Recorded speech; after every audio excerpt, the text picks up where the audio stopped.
खूप वर्षाच्या मेहनतीनंतर आम्हाला हे यश मिळालं। सगळ्यात पहिले तर आम्ही दोघींनी मिठ्या मारल्या आणि मुळात मला तर खूपच रडू आलं। मी मराठी आहे, स्वप्नील मराठी आहे, म्हणजे हे आपलं जे पदक आलंय ते अगदी महाराष्ट्राच्या मातीतून आलेलं आहे। महाराष्ट्राच्या सुपुत्राने, भारताच्या सुपुत्राने स्वप्नील कुसाळे यांनी आज ऑलिम्पिकमध्ये ब्रॉन्झ मेडल जिंकलेले आहे आणि स्वाभाविक हे यश स्वप्नील कुसाळे यांचं असलं तरी सुद्धा त्यांच्या गुरु आपल्या सोबत आहेत, दीपाली देशपांडे, ज्या योगायोगाने दिल्लीत आल्या होत्या आणि आपण त्यांच्याकडून जाणून घेणार आहोत आज त्यांच्या भावना काय आहेत। दीपाली मॅडम, तुमचा विद्यार्थी, तुम्ही ज्याचं प्रशिक्षण केलं, त्यांनी आज ऑलिम्पिकमध्ये कांस्य पदक जिंकलेलं आहे, कसं वाटतंय तुम्हाला?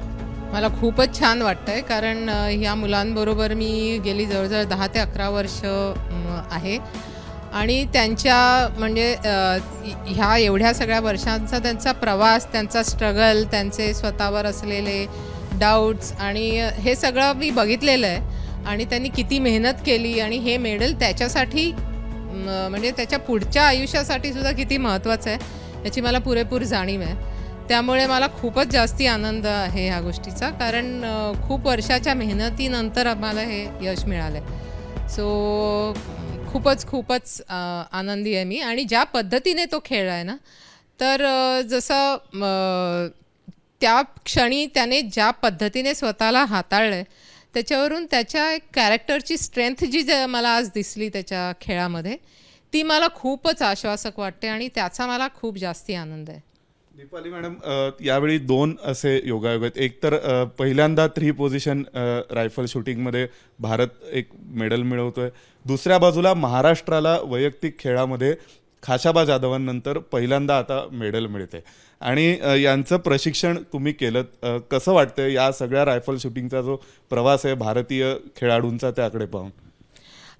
मला तर मला ह्या गोष्टीचा तर खूप आनंद आहे की एकतर मी मराठी आहे, स्वप्नील मराठी आहे, म्हणजे हे आपलं जे पदक आलं आहे ते अगदी महाराष्ट्राच्या मातीतून आलेलं आहे। म्हणजे तो कोल्हापूरचा, माझे आईवडील दोघेही कोकणातले, माझं सासर पुण्याचं, म्हणजे असं सगळा महाराष्ट्र भर आमचे सपोर्टर्स आहेत।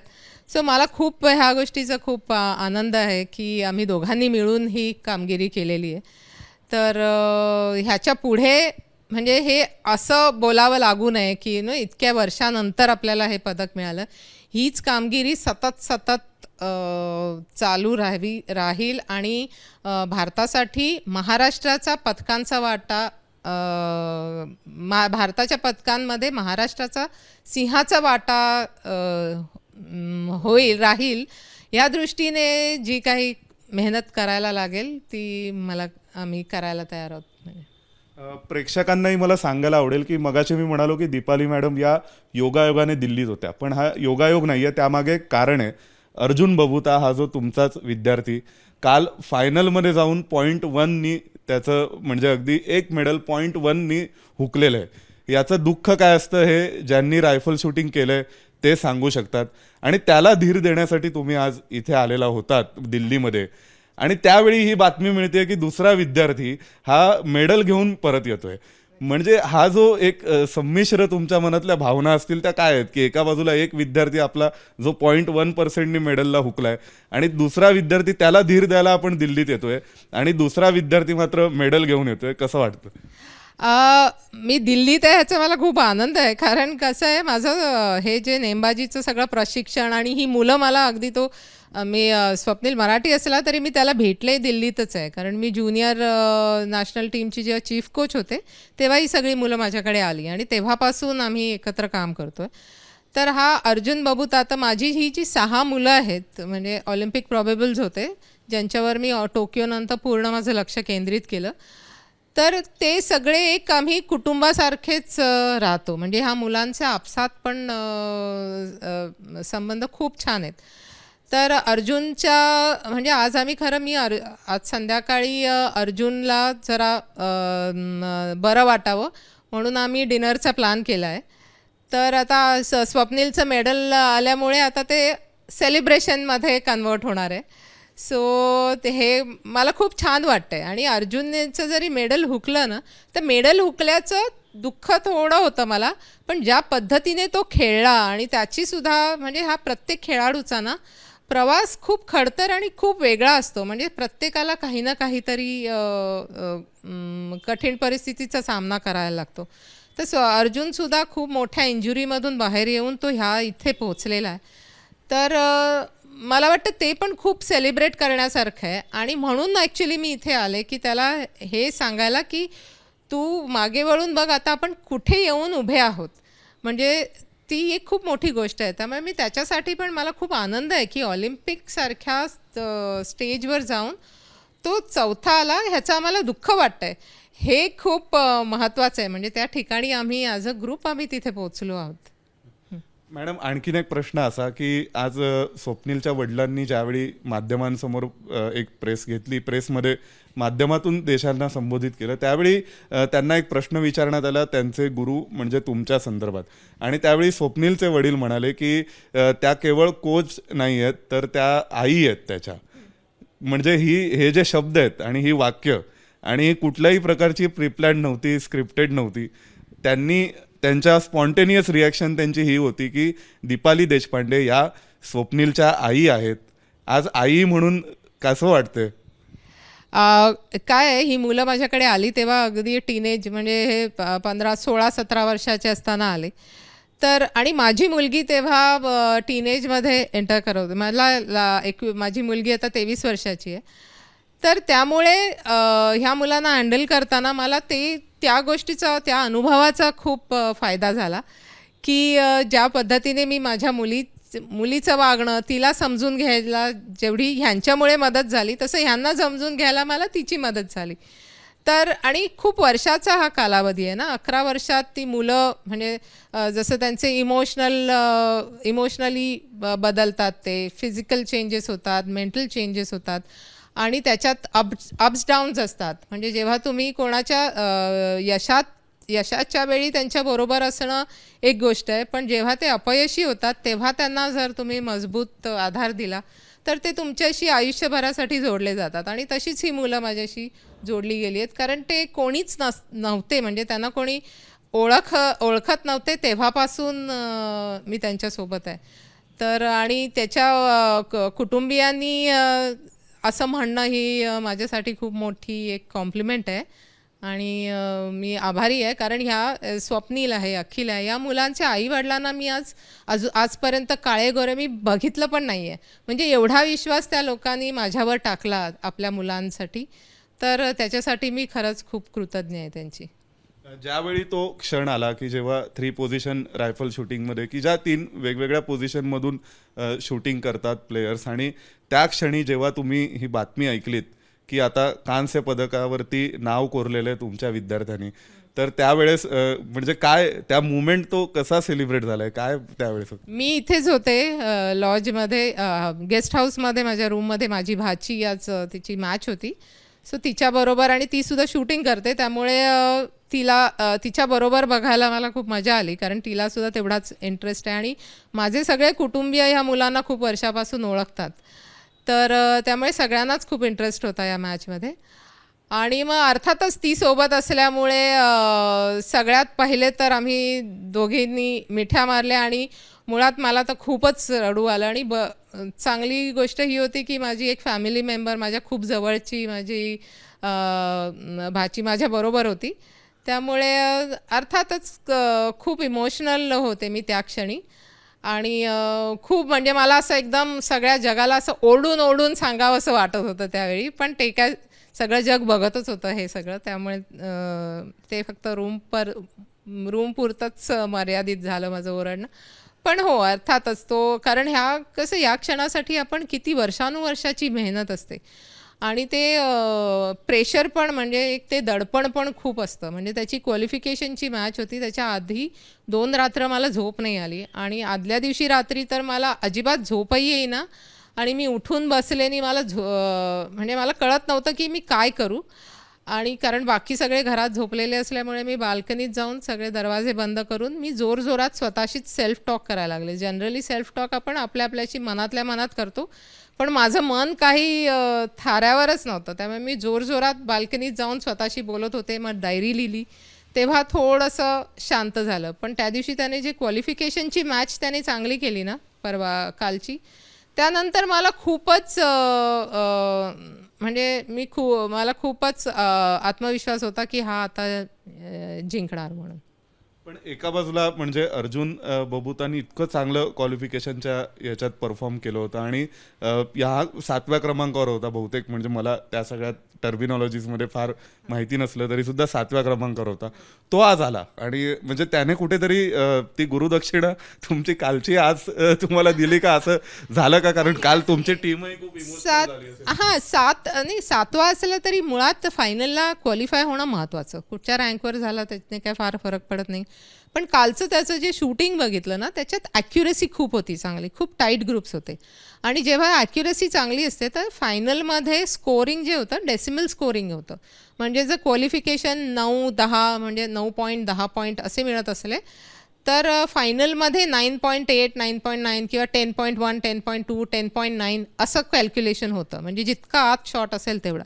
सो त्याची जी आदल्या दिवशीची ॲक्युरेसी होती ती बघून मला खूपच आश्वासक वाटत होतं की जर आज ॲक्युरेसी त्याची एवढी चांगली आहे म्हणजे तो उद्या फायनलला त्याचा ॲडव्हान्टेज मिळेल त्याला. ऑलिम्पिक सोबत एक तुमची आठवण आहे, कारण तुम्ही 2005 साली ऑलिम्पिकला 2004 साली अथेन्सच्या ऑलिम्पिकमध्ये तुम्ही भारताचं प्रतिनिधित्व केलेलं. त्यावेळेस तुम्ही म्हणजे जी मेडल राहिलं होतं कदाचित असं आपण म्हणू, ते सगळं आता त्याची इतकी परतफेड होते व्याजासकट असं वाटतं? परतफेड म्हणण्यापेक्षा मी म्हणेन की हा त्याच प्रवासातला हा एक टप्पा आहे. कारण आम्ही जेव्हा अथेन्सला गेलो ना तेव्हा ते पहिलं ऑलिम्पिक होतं जेव्हा आपण म्हणजे भारतीय नेमबाजीमध्ये आपल्याला एवढे कोटा प्लेस जिंकून आपण गेलो होतो. नाही तर त्याच्या आधी कसं hardship quota, wild card entry असेच जायचे भारतीय खेळाडू. सो तो एक महत्त्वाचा टप्पा होता भारतीय नेमबाजीच्या प्रवासातला की इतके 7 खेळाडूंना एका वेळी आम्ही, कारण आमचे हे कोटाज जे असतात हे वेगवेगळ्या आंतरराष्ट्रीय स्पर्धांमध्ये चांगली कामगिरी करून जिंकावे लागतात. सो असे आपण जिंकलेले होते तो कोटे. त्यामुळे तो एक टप्पा होता की आपण आधी कोटा विनर कंट्री म्हणून आम्ही पुढे आलो. आणि त्याच्यानंतर दर ऑलिम्पिकला आपले कोटा पहिले 7, मग 8, मग 11 म्हणजे ते नंबर वाढतच गेला. म्हणजे त्याच्यावरून दिसतं की आपला ऑलिम्पिक सायकलमध्ये आपला भारतीय नेमबाजीचा प्रवास किती सततच चढता राहिला आहे. सो हा जो टप्पा आहे आता आपल्याला 3 ब्रॉन्झ मेडल्स मिळाली आहेत आणि अजून 2 इव्हेंट्स बाकी आहेत, 3 इव्हेंट्स बाकी आहेत रादर, तर रायफल पिस्टलमधले. तर त्यामुळे हा एक टप्पा आहे, त्याचा पुढचा टप्पा आहे. आणि ह्याच्या पुढे आता पुढचं जे 28चं ऑलिम्पिक आहे ते तर अतिशय उत्कृष्ट होणार आहे आणि आपली कामगिरी खूपच छान राहणार आहे. म्हणजे मला खूपच कॉन्फिडन्स वाटतो आहे त्या बाबतीत. दीपाली मॅडम, आम्ही ऐकलं होतं की जेव्हा म्हणजे रायफल शूटिंगचा पाया रचला एक प्रकार येतं तर तुमचं नाव येतं, अंजली भागवतांचं नाव येतं, या सगळ्यांची नावं येतात की यांनी नेमबाजीमध्ये पहिल्यांदा केलं. आम्ही त्यावेळी ऐकलं होतं की प्रॅक्टिसच्यासाठी रायफल्स अवेलेबल नव्हत्या तर हातात विटा पकडून खेळाडूंनी प्रॅक्टिस केलेल्या आहेत आणि हा सगळा संघर्ष तुम्ही केलात. तो संघर्ष आजही या विद्यार्थ्यांसाठी, नव्या खेळाडूंसाठी तसाच राहिला आणि तो संघर्ष आठवताना कसं वाटतं आजचा क्षण पाहताना? पुन्हा तेच आहे ना की प्रत्येक पिढी पुढच्या पिढीला काहीतरी देत असते. तर आमच्या ज्या मागची पिढी होती, आमच्या सरांची, संजय सर आहेत, वाम सर आहेत, तर त्यांनी हा खेळ आधी त्यांच्यासाठी हा खेळ जिवंत ठेवणं हेच खूप महत्त्वाचं होतं. म्हणजे ना ती संधी आम्हाला उपलब्ध करून देणं हे त्यांच्यासाठी आव्हानात्मक होतं. ते त्यांनी केलं. मग आमचं काम होतं की आमच्या पूर्ण शूटिंग करिअरमध्ये आम्ही शून्यापासून सुरुवात केली होती वर्ल्ड रँकिंगमध्ये. ते किती उंचावर जाऊ शकतो तो आपण ऑलिम्पिकपर्यंत पोहोचलो. जसे अंजली फायनलला होती, सुमा होती फायनलला, तो तिथपर्यंत पोहोचलो. आता ही पुढची पिढी आहे, त्यांचं काम आहे प्रत्येक दर ऑलिम्पिक मेडल जिंकणं. तर मला वाटतं हे प्रत्येक पिढी पुढच्या पिढीला काहीतरी देत असते. तर आमचा जो स्ट्रगल होता तो ह्या मुलांसाठी अर्थातच नाही आहे. आम्हाला काही इन्फॉर्मेशन आता तर इंटरनेट वगैरेमुळे सगळी इन्फॉर्मेशन तिकडच्या तिथे मिळते. त्यामुळे ह्यांचा प्रवास छोटा झाला आहे पण खडतर आहेच, कारण कॉम्पिटिशन वाढते, पुन्हा प्रत्येकाकडे तेवढीच साधन सुविधा असतात असं नाही, तर त्या अक्वायर करणं आणि पण ह्या सगळ्यासाठी आता आम्ही आहोत. सो आमचं ते काम आहे म्हणजे ह्या पुढच्या पिढीला ते देणं. पण खरोखर अशी स्थिती होती एकेकाळी की हातात म्हणजे दुसरं काहीतरी वेट धरून तेवढ्या वेळ उभं राहायची प्रॅक्टिस केली आहे प्लेयर? होती तशी स्थिती तर होतीच, पण त्याहीपेक्षा बिकट म्हणजे आमच्याकडे 2 रायफल्स होत्या आणि आम्ही अशा 7-8 मुली एकत्र प्रॅक्टिस करायचो.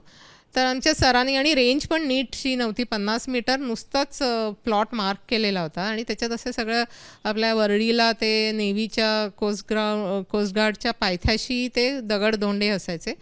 तर तिथे सरांनी एक गोंडपाटाचे शेड बनवून ठेवली होती, त्याच्या खाली आम्ही 8 जणी बसायचो. 2 रायफल होत्या, 2 जणी प्रॅक्टिस करायच्या, बाकीच्या 6 जणी मागे बसायच्या आणि असं आम्ही दिवसभर बसून टर्न बाय टर्न प्रॅक्टिस करायचो. सो आणि कुठच्या तरी एका दगडावर नेऊन असं टार्गेट नुसतं चिकटवलेलं असायचं, गोळीबिळी काही मारायचे नाही, नुसतं ते टार्गेटकडे त्या पोझिशनमध्ये बसून त्या टार्गेटकडे बघत राहायचं. सो हे सगळं आम्ही तेव्हा केलेलं आहे. पण काय असतं ना, ते त्या वयात ह्या सगळ्या गोष्टी म्हणजे गंमत वाटते ह्या गोष्टींची, म्हणजे आम्ही असं ते होऊन जातं तेव्हा. म्हणजे आम्हाला कधी त्याच्यात कष्ट नाही वाटले. आम्हाला खूप ते एकत्र राहणं, एकत्र काहीतरी वेगळं करणं आणि त्याच्यातून मग हळूहळू जसे रिझल्ट्स येत गेले, कौतुक होत गेलं, मग त्या गोष्टींची मजा काही वेगळीच असते. सो हो, म्हणजे आता तेव्हा जे होतं त्याच्यात जे बेस्ट करू शकत होतो ते आम्ही केलं त्यावेळेला.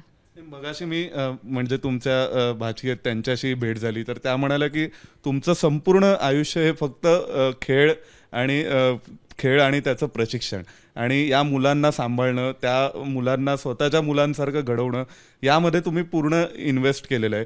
त्यावेळेस तुम्ही तक्रारी नाही केल्यात, पण आज माध्यम म्हणून पाहताना आम्हाला असं वाटतं की कुठेतरी देश म्हणून आपण कमी पडलो का, की खेळाडूंना आपण सगळ्या सुविधा देऊ शकलो नाही, त्यावेळी आपण या टूल्स देऊ शकलो नाही. कदाचित आज त्यापेक्षा पुढे असतो, आज कांस्य आणि गोल्डपर्यंत गेलो असतो, असं झालं असतं का? आजच तो दिवस आला असता? आला असता म्हणायला काही हरकत नाही, पण कसं आहे, मी स्वतः तुम्ही म्हणाल तर ऑलिम्पिक खेळांना सरकारचंच पाठबळ आहे. सरकारी पाठबळाशिवाय कुठचाही ऑलिम्पिक स्पोर्ट सर्व्हाइव्ह करू शकत नाही. त्यामुळे मी सरकारबद्दल माझी अजिबातच तक्रार नाही, कारण माझ्या शूटिंगमध्ये सुद्धा सगळं म्हणजे गव्हर्नमेंट फंडेडच होतं. मी तर अतिशय सर्वसाधारण मराठी मध्यमवर्गीय कुटुंबातून आलेले आहे, तर माझ्या वडिलांना हे सगळं करणं माझ्यासाठी करणं कधीच शक्य नव्हतं. तर काही जसे बाम सर आमचे गुरु होते, तर त्यांनी आमच्यासाठी म्हणजे त्यांच्यामुळेच आम्ही शूटिंगमध्ये आलो आणि टिकलो. आणि संजय सर जे आमचे ॲक्च्युली प्रशिक्षक होते, म्हणजे स्वतः एक ते उत्तम नेमबाज होते, तर ह्या लोकांनी पदोपदी काही त्यांच्याकडून जेवढं शक्य, म्हणजे Bam sir retired IG police होते, तर मग ते त्यांचे सगळे कॉन्टॅक्ट्स वापरून आमच्यासाठी स्पॉन्सर्स आणायचे. म्हणजे पुन्हा हे असं कोणीच ना, कुठचाच अचिव्हर हा एकटा कधी उभा नाही राहत, त्याच्यामागे बऱ्याच लोकांचं पाठबळ असतं. तर भारतीय समाजाचे आपले प्रत्येक समाज म्हणून प्रत्येक समाजाचे आपले आपले काही काही प्रॉब्लेम्स असतात. तर त्याच्यातून निघून आपण आता हे अचिव्हमेंट्स आपल्या येत आहेत, आपली ही पिढी बरंच काही अचीव्ह करते. तर त्यामुळे माझी तक्रार कोणाशीच काहीच तक्रार नाही, कारण जे आहे त्यातून मार्ग काढणं प्रशिक्षक म्हणून माझं काम आहे आणि ते मी केलंच पाहिजे. भीष्मराज बामसर म्हटलं की प्रशिक्षणासोबत आणखीन एक असायचं ते मनाचा अभ्यास आणि मानसिक या सगळ्यावर. आणि आम्हाला बामसर आठवतात ते मनाने उभे राहा हे सांगणारे. या विद्यार्थ्यांना पण तुम्ही सांगितलं स्वप्नीलचा प्रवास कसा होता, त्याला कोणकोणत्या अडचणी होत्या, काय होतं, त्याने कसं या सगळ्यातून, जेणेकरून जे भविष्यात यात येऊ पाहत आहेत त्यांना मार्गदर्शन मिळेल. नाही, बाम सरांनी ते मेंटल ट्रेनिंग आम्ही जेव्हा शूटिंग सुरू केलं तेव्हाच त्यांना ते स्पोर्ट्स सायकोलॉजीमध्ये त्यांना खूप इंटरेस्ट होता, तर त्यांनीसुद्धा त्याच्याबद्दल बरंच काही वाचायला शिकायला सुरुवात केली होती. त्यामुळे ते जे काय तिकडे नवीन शिकले की त्याचा प्रयोग आमच्यावर व्हायचा आणि मग आम्हाला नवीन नवीन टेक्निक्स ते सांगायचे. तर आणि सगळ्यात महत्त्वाचा फायदा बाम सरांच्या असोसिएशनचा हा झाला की मुळात बाम सर अतिशय उत्तम माणूस होते. म्हणजे खूपच प्रेमळ, सॉफ्ट स्पोकन आणि अगदी जे करायचे ते मनापासून करायचे. त्यामुळे एक गुरु म्हणून म्हणजे त्यांचं एक इवन संजय सुद्धा की त्यांना जितकी इन्फॉर्मेशन, त्यांच्याकडे जे एक्सपोजर होतं त्याच्यात बेस्ट काही असेल ते आम्हाला द्यायचं. त्यामुळे त्यांचं जे काय पॅशन किंवा डेडिकेशन होतं ना, की ह्या मुलींना मला कुठेतरी पोचवायचं आहे, म्हणजे ह्या मुली करू शकतात, तर ते कुठेतरी ना सबकॉन्शियसली आमच्या मनात राहिलं आहे. आणि त्यामुळे मला खूपदा असं जाणवतं की मी बरेचदा बोलताना ना बाम सरांसारखी बोलते. म्हणजे त्यांचा जो सेल्फ टॉक, आणि प्रत्येक ॲथलीटचं असंच होतं की कारण त्यांचा जो सुरुवातीला खेळाडूला माहीत नसतं आपण काय विचार करायला पाहिजे, तो त्यांचा जो प्रशिक्षक असतो तो त्याच्याशी ज्या भाषेत बोलतो तो त्याचा सेल्फ टॉक होऊन जातो आणि मग तीच त्याची भाषा बनते. तर माझ्या बाबतीत तसं झालं आणि मी खरंच स्वतःला भाग्यवान समजते की ही 2 माणसं, आणि मुळात बाम सर म्हणजे जेव्हा मेंटल ट्रेनिंग किंवा सेल्फ टॉक किंवा दुसऱ्यासाठी काही करण्याची जी उर्मी असते ना ती बाम सरांकडून आलेली आहे. आणि म्हणजे ते एक कर्तव्य म्हणून, म्हणजे खूप काही मोठं काम नाही, पण आपलं एक कर्तव्य आहे की जसं त्यांनी आम्हाला दिलं हे आम्ही पुढे देणं हे आमचं कर्तव्य आहे. त्याच्यामुळे मला ह्या गोष्टीचं नेहमीच मला खूप अशी मी ब्लेस्ड वाटते की खूप चांगली माणसं नेहमीच माझ्या आजूबाजूला राहिली, आणि म्हणून म्हणजे माझं आयुष्य एवढं छान आहे. म्हणजे आपण असं म्हणतो की खेळात एखाद्या देशाने मिळवलेलं यश ही पिढ्यांची इन्व्हेस्टमेंट असते. आता एखाद्या खेळाची प्रगती ही त्या आधीचा खेळाडू किती चांगला चमकतो, तो किती यश मिळवतो, मग भावी पिढ्या त्यात आणखीन उतरतात, मग आणखीन, आणि असं करत एक एक खेळ हा लोकप्रिय होत जातो. त्यावेळेस बाम सरांनी हा म्हणजे किंवा या मंडळींनी आणि तुम्ही विशेषतः की जे पहिल्यांदा ऑलिम्पिकमध्ये आम्ही ऐकायचो लहान असताना की आपले हे खेळाडू ऑलिम्पिकमध्ये गेलेत किंवा ते खेळाडू हा खेळ खेळतात, मग तो खेळ काय आहे, असे अनेक प्रश्न आणि त्या प्रश्नांची उत्तरं शोधणं सुरू व्हायचं. आता हा प्रवास जो इथपर्यंत आलाय की ज्यावेळी भारत मेडल जिंकतोय तेव्हा जर बाम सर असते, ही सगळी जुनी मंडळी असती, तर तुमच्या त्या जुन्या टीमचं काही बोलणं झालं का आता या प्रसंगानंतर? हो, म्हणजे मी बाम मॅडमना मी नेहमी त्यांच्या कॉन्टॅक्टमध्ये असते, कारण बाम सर आणि बाम मॅडम हे दोघे नेहमीच आमच्यासोबत राहिलेत. म्हणजे बाम सरांबरोबर त्या नेहमीच असायच्या आणि त्यांनी आम्हाला नेहमीच मानसकन्या मानलं आहे आम्हाला. म्हणजे आम्ही जेव्हा ऑलिम्पिकला मी, अंजू आणि सुमा तिघीजणी सिलेक्ट झालो होतो, तर सगळ्यात म्हणजे बाम सरांना तर आसमान ठेंगणं झालं होतं. आणि त्यांनी आम्हाला महाराष्ट्र रायफल असोसिएशनने तेव्हा जो आमचा एक फेअरवेलसारखा एक समारंभ ठेवला होता, त्याच्यात बाम मॅडमनी आमचे तिघींची पैठणीने ओटी भरून मुलीसारखी पाठवणी केली होती आमची. म्हणजे असं बॉन्डिंग आहे त्यांच्याबरोबर. कालसुद्धा जेव्हा स्वप्नीलचा तो फायनलला आला तेव्हा मी त्यांना फोन केला होता, कारण आता सर नाही आहेत तर त्यांच्या जागी मॅडम आहेत, तर मग त्यांच्याशी बोलले आणि आज मग त्याचं मेडल आल्यानंतर त्यांचा मला फोन आला. हे संबंध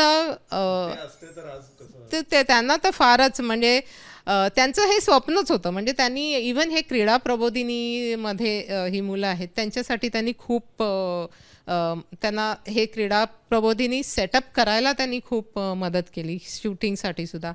आणि जसे हे स्कूल गेम्स आहेत SGFI वगैरे, हे सगळं महाराष्ट्रातून सुरू झालं आणि हे बाम सरांनी पुश करून केलं आहे. म्हणजे आम्ही ज्या मुली आहोत, मी, अंजू, सुमा, अनुजा, आम्ही या सगळ्या NCCतून आलेलो आहोत. आणि ते बाम सरांनी ते हेरलं की पहिले जर हा खेळ जर पॉप्युलर करायचा असेल तर सर्वसाधारण घरातली तरुण मुलं माझ्याकडे आली पाहिजेत, मग त्यांना आपण प्रशिक्षण देऊ शकतो. तर NCCतल्या मुली म्हणजे काय, म्हणजे त्यांना they are willing to try things ना, म्हणजे वेगवेगळ्या गोष्टी करण्याची तयारी आहे.